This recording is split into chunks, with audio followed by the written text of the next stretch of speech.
नमस्ते विद्यार्थी व पालक मित्रांनो, ब्राईट फ्युचर मेकर्स आपल्या युट्यूब चॅनलमध्ये मी प्राध्यापक अभिषेक पटेल तुमच्या सर्वांचे या ठिकाणी सहर्ष स्वागत करतो. नीट 2026 चा पेपर या ठिकाणी संपलेला आहे. पेपर संपल्यानंतर विद्यार्थ्यांच्या मनामध्ये आणि NTA ची ऑफिशियली आन्सर की आल्यानंतर विद्यार्थ्यांच्या मनामध्ये आम्हाला किती मार्क्स आहेत, आम्हाला साधारणतः 200 मार्क्स येत आहेत सर, 300 मार्क्स येत आहेत, 350 मार्क्स येत आहेत आणि आम्ही 400च्या आत आहोत. तर आम्हाला महाराष्ट्र राज्यामध्ये MBBS ला ऍडमिशन मिळेल का, आणि जर मिळत असेल तर साधारणतः कोणत्या कॉलेजमध्ये आम्हाला ऍडमिशन मिळू शकेल या संदर्भात आपण आजचा हा व्हिडिओ बनवत आहोत.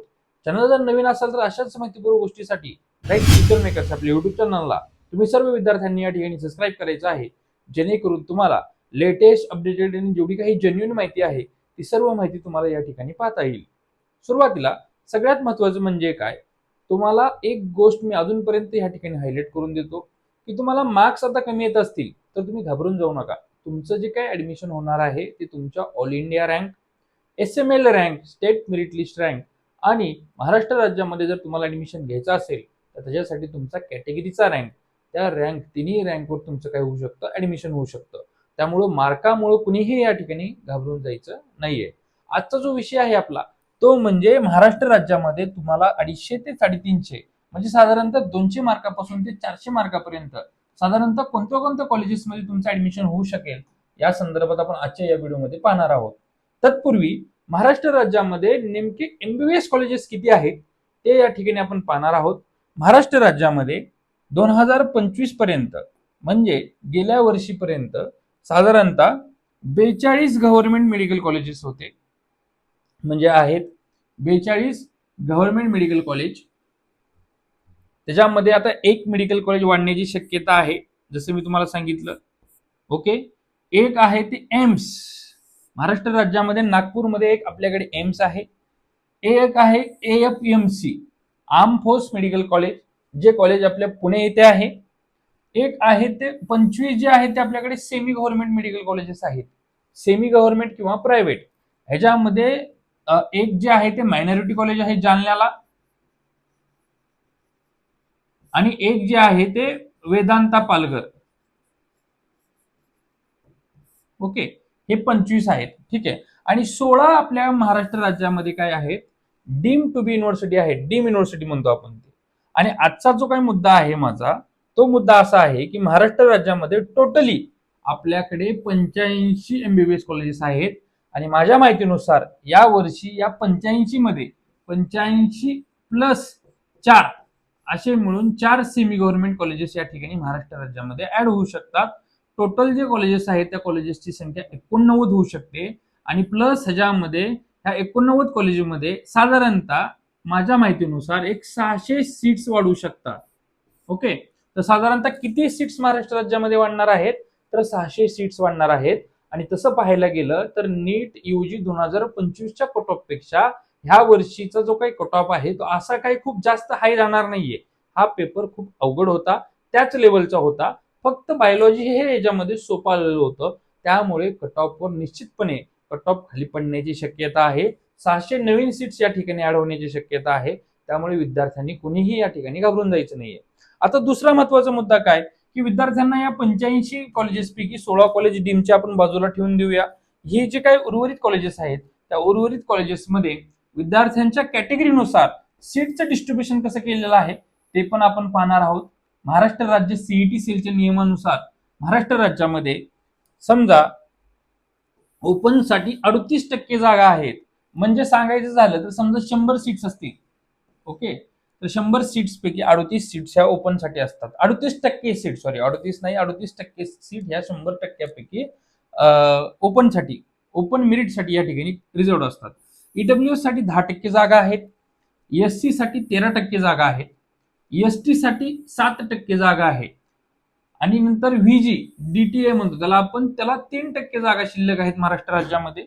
NT1 ज्याला आपण NTB म्हणतो त्यांच्यासाठी 2.5% 2.5% जागा शिल्लक आहेत, रिझर्वेशन आहेत.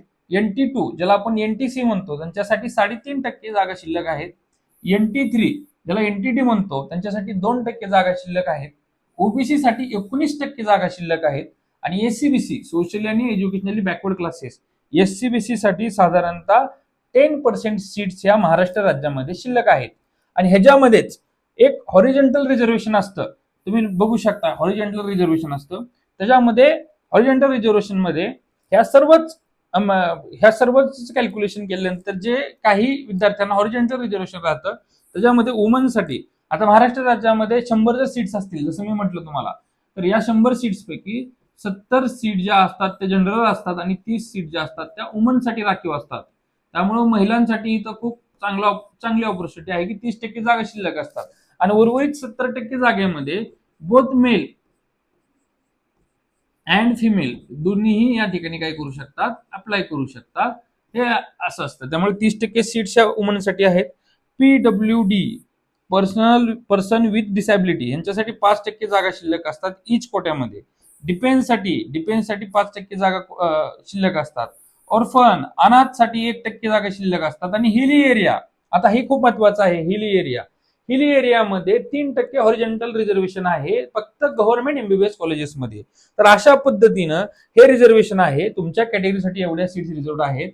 आणि ओपन जे असतं ते ओपन टू ऑल असतं, लक्षात घ्या. म्हणजे असं कोण नसतं की ज्याच्याकडे कॅटेगरीचं सर्टिफिकेट आहे आणि तो ओपनचं सीट घेऊ शकतो, असं नाहीये. रिझर्वेशन कॅटेगरीमध्ये ओपनचा माणूस जाऊ शकत नाही, पण रिझर्व्ह कॅटेगरीचा माणूस ओपन मध्ये जाऊ शकतो जर त्याचे मार्क्स त्या लेवलचे असतील तर. आता पुढचा जो काही मुद्दा आहे आपला तो म्हणजे अत्यंत महत्वाचा, ज्याच्यासाठी आपण आजचा हा व्हिडिओ बनवला, म्हणजे 250 ते 300 मार्कापर्यंत म्हणजे 350 मार्कापर्यंत तुम्हाला महाराष्ट्र राज्यामध्ये कोणते कॉलेजेस मिळू शकतात. तर बट ऑब्वियस आहे, लक्षात घ्या की या एवढ्या मार्कावर महाराष्ट्र राज्यामध्ये जर तुम्हाला एमबीबीएस करायचं असेल तर महाराष्ट्र राज्यातील जेवढे काही डीम कॉलेजेस आहेत, लक्षात घ्या 16 जेवढे काही डीम युनिव्हर्सिटीज आहेत, डीम कॉलेजेसमध्ये तुम्हाला ऍडमिशन मिळू शकतं. या डीम युनिव्हर्सिटीचं आपण काय केलेलं आहे नाव, याच्यामध्ये ह्याचं वर्गीकरण करत असताना आपण अशा पद्धतीने केलेलं आहे. कॉलेज नेम, फीज किती जाणार आहे तुम्हाला तिथं, फीज खूप महत्वाची आहे, फक्त मार्क्स सांगून नाही जमणार. इयर ऑफ इस्टॅब्लिशमेंट, त्याच्यामध्ये तुम्हाला पीजी कोर्सेसचे बेनिफिट्स आहेत का, ऑल इंडिया रँक कितीपर्यंत राहिलेला होता आणि नीट मार्क्स किती तुम्हाला लागणार आहेत, हे सुद्धा आपण या आजच्या व्हिडिओमध्ये तुम्हाला सांगणार आहोत. हे जे काही ऑल इंडिया रँक आणि नीटचे मार्क्स आहेत ते 2025 आहेत. त्यामुळे विद्यार्थ्यांना एक अंदाज येऊन जाईल की एवढे मार्क्सच्या रेंजमध्ये असतील आपल्याला तर आपल्याला ऍडमिशन मिळू शकतं. आता सगळ्यात महत्वाचं काय, सिम्बायोसिस कॉलेज पुणे. आता हे सिम्बायोसिस युनिव्हर्सिटी आहे, ही डीम टू बी युनिव्हर्सिटी आहे. तर ह्याचा एक सगळ्यात भारी फायदा काय आहे माहितीये का, इथं फक्त 10 लाख रुपये फीज आहे. आता ही फक्त वाटत असेल पण 10 लाख रुपये फीज आहे, जास्त आहे तशी फीज. परंतु महाराष्ट्र राज्यामध्ये सेमी गव्हर्नमेंट कॉलेजेसमध्ये पण काहींची फीज ही 10 लाख, 8 लाख, 9 लाखच्या आसपास आहे. त्यामुळे हे सिम्बायोसिस पण खूप चांगलं ऑप्शन आहे, लक्षात घ्या. ह्याची इयर ऑफ इस्टॅब्लिशमेंट 2020 साली झालेली होती. पीजी कोर्सेस आहेत का इथं, म्हणजे पीजी बेनिफिट्स आहेत का, युजी केल्यानंतर पीजी करता येतं तर करता येत नाही. ऑल इंडिया रँक साधारणतः गेल्या वर्षी ह्या वर्षी ज्या विद्यार्थ्यांचा ऑल इंडिया रँक 50,000च्या आसपास राहील, 50,473च्या आसपास राहील आणि तुमचे मार्क्स जे असतील ती 500x मार्क्स पर्यंत असतील तर तुम्हाला या ठिकाणी काही मिळू शकतं, एमबीबीएस ला ऍडमिशन मिळू शकतं. दुसरा आहे प्रवरा इन्स्टिट्यूट ऑफ जी काही लोणी प्रवराचं जे काही डीम कॉलेज आहे त्याची इयरली फीज आहे ती 19 लाख रुपये आहे. 1984 हे इयर ऑफ इस्टॅब्लिशमेंट आहे. याच्यामध्ये पीजी कोर्सचे बेनिफिट्स आहेत 100% आहेत. साधारणतः 1,39,826 जर तुमचा ऑल इंडिया रँक असेल तर तुम्हाला 439 मार्क्सवर या कॉलेजमध्ये ऍडमिशन मिळू शकतं फीज मध्ये. नंतर MGM medical college Navi Mumbai, MGM ग्रुपचं कॉलेज आहे. 23,50,000 रुपये ही जी पर इयर फीज आहे, 23,50,000 रुपये. इयर ऑफ इस्टॅब्लिशमेंट 1989 चे इयर ऑफ इस्टॅब्लिशमेंट आहेत. याच्यामध्ये पीजी बेनिफिट्स आहेत का, तर 100% तुम्हाला पीजी बेनिफिट्स आहेत. 1,91,000 रँक पर्यंत आणि 410, तुमचा जर 410 मार्क्स पर्यंत तुम्हाला मार्क्स पडत असेल तर तुम्हाला या ठिकाणी ऍडमिशन मिळून जाईल. या वर्षी हा कट ऑफ, हा जो काय 25चा कट ऑफ आहे ह्याच्यामध्ये 10 मार्क वाढू शकतात किंवा 10 मार्क कमी होऊ शकतात फॉर द डीम साठी. नंतर एमजीएम मेडिकल कॉलेज संभाजीनगर, आता हे एमजीएमचं दुसरं आहे, सेम फीज आहे 23,50,000. इयर ऑफ इस्टॅब्लिशमेंट पण सेम आहे, पीजी बेनिफिट्स आहेत तर आहेत. आणि ह्याच्यासाठी 2,97,000 रँक पर्यंत विद्यार्थ्याला गेल्या वर्षी ऍडमिशन मिळालं होतं. म्हणजे 358 मार्क जरी असतील तरी तुम्हाला या ठिकाणी ऍडमिशन मिळू शकतं. आणि ह्या वर्षी हा व्हिडिओ बनवण्याचं कारण काय माहितीये का, गव्हर्नमेंट ऑफ महाराष्ट्राने ह्या वर्षी डीम कॉलेजेसमध्ये पण स्कॉलरशिपचे बेनिफिट्स या ठिकाणी जाहीर केलेले आहेत. त्यामुळे डीम मध्ये सुद्धा तुम्हाला ह्या वर्षीपासून स्कॉलरशिप मिळू शकते. अधिकृत अजून काही गव्हर्नमेंट कडून तसा जी आर आलेला नाहीये, परंतु मिळण्याचे चान्सेस आहेत. त्यामुळे मी आजचा व्हिडिओ हा तुमच्यासाठी केलेला आहे, लक्षात घ्या. त्याच्यानंतर जे काय पुढचं कॉलेज आहे ते पुढचं कॉलेज आहे ते भारती विद्यापीठ पुणे. लक्षात घ्या, भारती विद्यापीठ पुणे, डॉक्टर पतंगराव कदम यांचं कॉलेज आहे Bharati Vidyapeeth Pune. 25,96,000 per year fees आहे. 1990 साली इस्टॅब्लिश झालेलं होतं. पीजी बेनिफिट्स आहेत. 6,98,000 रँक पर्यंत गेल्या वर्षी ऍडमिशन मिळालेलं होतं, ऑल इंडिया रँक ज्याला म्हणतो आपण. आणि साधारणतः फक्त 224 मार्क्समध्ये या ठिकाणी गेल्या वर्षी ऍडमिशन मिळालेलं आहे. Doctor DY. पाटील कोल्हापूर या ठिकाणी हा फीज जास्त असल्यामुळे मार्क्स कमी असणाऱ्या कॅन्डिडेटला पण ऍडमिशन मिळालेलं. डी.वाय. पाटील कोल्हापूर 24 लाख रुपये फीज आहे पर इयर. 1989 लाच इस्टॅब्लिश झालेला आहे. पीजी बेनिफिट्स आहेत का, तर आहेत. 5,54,134 ऑल इंडिया रँकवर या ठिकाणी ऍडमिशन मिळालेलं होतं. आणि 264 ज्या विद्यार्थ्यांना मार्क्स पडत असतील अशा विद्यार्थ्यांना या ठिकाणी ऍडमिशन मिळणार आहे. आता पुढचं कॉलेज जे आहे ते कॉलेज आहे Krishna institute of medical science Karad. आता हे Krishna institute of medical science कराडला आहे. हे बी एक डीम कॅटेगरीचं कॉलेज येतं. त्याची जी फीज आहे ती 24,50,000 रुपये पर इयर आहे. 1984 इस्टॅब्लिशमेंट आहे. पीजी बेनिफिट आहेत या ठिकाणी. 6,10,201 ऑल इंडिया रँकवर तुम्हाला ऍडमिशन मिळणार आहे. आणि 248 तुम्हाला मार्क्स असतील तर तुम्हाला या ठिकाणी ऍडमिशन मिळू शकतं. भारती विद्यापीठ सांगली. आता भारती विद्यापीठ ग्रुपचं हे सांगलीचं कॉलेज आहे. साधारणतः 23,20,500 याची इयरली फीज आहे. 2005 साली स्थापन झालेलं आहे. पीजी बेनिफिट्स आहेत तर आहेत. आणि 6,89,192 ऑल इंडिया रँकवर तुम्हाला 226 मार्क्सवर या ठिकाणी ऍडमिशन मिळालेलं होतं. डी.वाय. पाटील पुणे 27 लाख रुपये फीज आहे. 1995 ची इयर ऑफ इस्टॅब्लिशमेंट आहे. यस, पीजी बेनिफिट्स आहेत तर आहेत. 5,76,423 ऑल इंडिया रँकवर आणि 257 मार्क्सवर तुम्हाला गेल्या वर्षी आणि ह्या वर्षी पण याच रेंजमध्ये तुम्हाला या ठिकाणी ऍडमिशन मिळणार आहे. डी.वाय. पाटील हे डी.वाय. पाटील अंबीचं कॅम्पस आहे, मावळ या ठिकाणी आहे. या ठिकाणी 25 लाख रुपये फीज आहे. गेल्या वर्षी 2025 मध्ये याला मान्यता मिळालेली होती. पीजी बेनिफिट्स आहेत का, तर नाहीयेत. 2,97,000 रँकवर गेल्या वर्षी या ठिकाणी ऍडमिशन मिळालेलं होतं. आणि 252 सॉरी इथं जी आहे रँक ती 5 लाख आहे, लक्षात घ्या. 2 लाख नाहीये, 5,97,000 ऑल इंडिया रँकवर 252 मार्क्सवर या ठिकाणी ऍडमिशन मिळालेलं होतं. थोडी प्रिंटिंग मिस्टेक आहे, समजून घ्या. Doctor DY. पाटील नवी मुंबईचं कॉलेज आहे. 27 लाख फीज आहे. 1989 year of establishment. PG benefits आहेत. 6,98,000 ऑल इंडिया रँकवर आणि 266 मार्क्सवर तुम्हाला या ठिकाणी ऍडमिशन मिळू शकतं.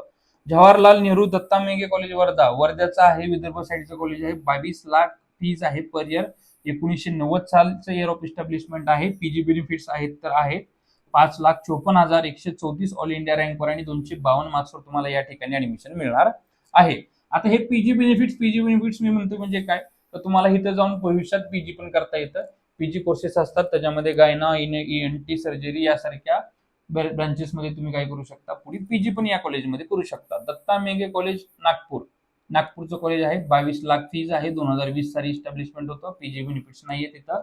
6,42,393 रँकवर या ठिकाणी ऍडमिशन मिळालेलं होतं. आणि 239 मार्क्सवर विद्यार्थ्याला ऍडमिशन या ठिकाणी मिळालेलं आहे. पुढे महात्मा गांधी एमजीएम वाशीचं म्हणतो आपण, महात्मा गांधी मिशन 23,50,000 रुपये फीज. 2023 मध्ये year of establishment. PG benefits नाहीये. 3,17,051 ऑल इंडिया रँकवर तुम्हाला ऍडमिशन मिळालेलं आहे. तर 350 मार्क्स असतील तर या ठिकाणी तुम्हाला ऍडमिशन मिळू शकतं. महात्मा गांधी मिशन नेरूळच कॉलेज आहे हे. एमजीएम 23,50,000 रुपये फीज आहे. 2024 रोजी इयर ऑफ इस्टॅब्लिशमेंट होती. पीजी बेनिफिट्स या ठिकाणी आहेत. 5,76,423 ऑल इंडिया रँकवर आणि 321 मार्क्सवर तुम्हाला या ठिकाणी ऍडमिशन मिळणार आहे. आणि महात्मा गांधी मिशन पनवेलचं कॉलेज आहे. 23,50,000 फीज आहे. 2025 रोजी year of establishment. PG benefits नाहीयेत. 2,97,000 ऑल इंडिया रँक नाही, सॉरी इथं पण चुकलं आहे. ही पण 5 आहे. 5,97,000 ऑल इंडिया रँकवर 244 मार्क्सवर तुम्हाला काय झालेलं आहे, या ठिकाणी ऍडमिशन मिळणार आहे for the MBBS in Maharashtra. तर लक्षात घ्या, ज्या विद्यार्थ्यांना महाराष्ट्राच्या बाहेर जायचं नसेल किंवा महाराष्ट्रामध्येच त्यांना शिकायचं असेल, डीम युनिव्हर्सिटीमध्ये त्यांना घ्यायचं असेल. आता डीम आणि रेग्युलर कॉलेजमध्ये फरक काय आहे, तर रेग्युलर कॉलेजमध्ये जी तुम्हाला डिग्री मिळते ती डिग्री तुम्हाला महाराष्ट्र हेल्थ युनिव्हर्सिटीची मिळते, नाशिकची. आणि या कॉलेजमध्ये जी डिग्री मिळणार आहे तुम्हाला या इन्स्टिट्यूटचीच मिळणार आहे. याच्यासाठी तुम्हाला काय करावं लागतं, यासाठी तुम्हाला MCCचा फॉर्म भरावा लागतो. MCCच्या राऊंडमधून तुम्हाला जावं लागतं. आणि महाराष्ट्र राज्यामध्ये तुम्हाला 85% स्टेट कोटा, जो CET सेलचा फॉर्म आहे आपला, त्याच्यातून तुम्हाला काउन्सिलिंग करावी लागते. अशा पद्धतीने हा वेगळा आहे आणि हा वेगळा आहे. एमसीसी साठी तुम्हाला हा फॉर्म भरायचा आहे. परंतु ह्या वर्षी हा व्हिडिओ बनवण्याचं मागचं कारण एकच होता की गव्हर्नमेंटने ह्या वर्षी डीम कॉलेजेसमध्ये पण स्कॉलरशिपची घोषणा या ठिकाणी केलेली आहे. त्यामुळे कुठेतरी विद्यार्थ्यांना या ठिकाणी फायदा होऊ शकतो. त्याचबरोबर अशाच पद्धतीनं जर तुम्हाला खूप कमी मार्क्स असतील, अगदी तुम्हाला मी सांगतो अतिशयोक्ती नाहीये, तुम्हाला जर समजा 150 प्लस ते 350 प्लस आणि तुमचं बजेट जर कमी असेल, बजेट कमी असेल म्हणजे काय की तुमचं इयरली बजेट फक्त 60 लाख आहे, 60 लाखापासून म्हणजे पूर्ण पॅकेजचं बजेट तुमचं 60 लाखापासून ते साधारणतः 90 लाख रुपयापर्यंत आहे, तर तुम्हाला आम्ही महाराष्ट्राच्या बाहेरील इतर जे काही स्टेट्स आहेत त्या सर्व स्टेटमध्ये तुम्हाला आम्ही ऍडमिशन करून देणार आहे. नेक्स्ट व्हिडिओमध्ये आपण तुम्हाला महाराष्ट्र राज्याच्या बाहेरचे जेवढे काही कॉलेजेस आहेत, जेवढे काही ओपन स्टेट्स आहेत, त्या ओपन स्टेटमध्ये तुम्हाला साधारणतः कमीत कमी किती फीज पर्यंत तुम्हाला ऍडमिशन मिळू शकेल आणि या ठिकाणी तुम्हाला किती कॉलेजेस मिळणार आहेत, कोणतं कॉलेज या ठिकाणचं चांगलं आहे, प्रत्येक कॉलेज वाईज फीजचा डिटेल व्हिडिओ या ठिकाणी आपण बनवणार आहोत. अजूनपर्यंत ज्या विद्यार्थ्यांनी आमच्या पेड काउन्सिलिंगमध्ये सहभाग नोंदवला नसेल, अशा विद्यार्थ्यांनी आमच्या पेड काउन्सिलिंगमध्ये सहभाग नोंदवायचा आहे. स्क्रीनवर दिलेल्या नंबरवर तुम्ही आमच्याशी संपर्क करू शकता आणि आमच्या पेड काउन्सिलिंगमध्ये सहभाग नोंदवू शकता. अधिक माहिती जर तुम्हाला हवी असेल तर तुम्ही डिस्क्रिप्शन बॉक्समध्ये दिलेल्या किंवा कमेंट सेक्शनमध्ये पिन केलेल्या व्हॉट्सअप ग्रुपच्या लिंकवर क्लिक करून आमच्या फ्री काउन्सिलिंग व्हॉट्सअप ग्रुपमध्ये जॉईन करू शकता. मी प्राध्यापक अभिषेक पाटील तुम्हाला आजचा हा व्हिडिओ आवडला असं कन्सिडर करतो आणि थांबतो. जय हिंद, जय महाराष्ट्र.